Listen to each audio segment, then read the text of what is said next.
पश्येतां पाण्डुपुत्राणाम् आचार्य महतीं चमूं व्यूढ़ं ध्रुपदपुत्रेण तव शिष्येण धीमता।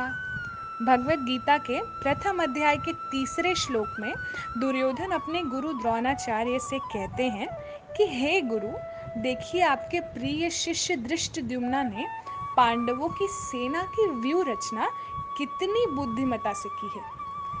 इसके बाद अगले श्लोक में हम जानेंगे कि दुर्योधन पांडव सेना के बारे में और क्या क्या बताते हैं द्रोणाचार्य को। तो भगवत गीता के प्रथम अध्याय के तीसरे श्लोक में हमने जाना कि दुर्योधन द्रोणाचार्य से क्या कहता है। अब हम बात करते हैं कि दुर्योधन और द्रोणाचार्य है कौन।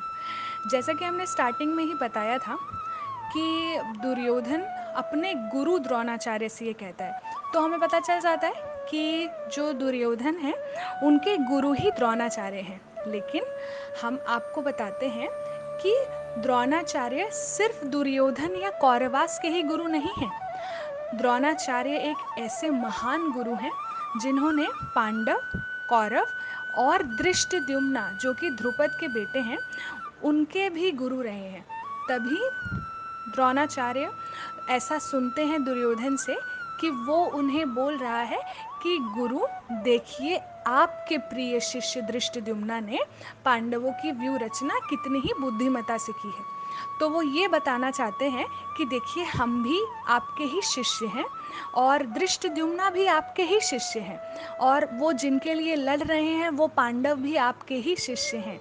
लेकिन हम तीनों में ही कितना भेद है और वो कैसे इस समय आप ही के अगेंस्ट में लड़ने वाला है, आपका ही अपना शिष्य धृष्टद्युम्न। सो वो ये बताते हैं। और दुर्योधन तो बहुत फेमस कैरेक्टर हैं भगवत गीता के, और आप सभी जानते हैं कि पूरे 100 कौरव थे जो कि धृतराष्ट्र और गांधारी के पुत्र थे, और 100 कौरव की एक बहन थी दुशाला। सो जो ये 100 कौरव थे ना, उसमें सबसे बड़े कौरव दुर्योधन हैं और फिलहाल के लिए वो अपने आप को युवराज भी समझते हैं क्योंकि अभी धृतराष्ट्र ही राजा हैं पांडु की मृत्यु के बाद। सो इसीलिए वो ऐसा समझते हैं कि धृतराष्ट्र के बाद राजा हम ही होने वाले हैं, तो इसीलिए वो अपने आप को युवराज भी समझते हैं। तो हमने आज इस श्लोक में ये भी जाना कि भगवत गीता में द्रोणाचार्य और दुर्योधन कौन है, और इसी तरह आगे आने वाली सारी श्लोकाज में हम उनके बारे में भी जानेंगे जिनके बारे में वो श्लोका कहा गया है।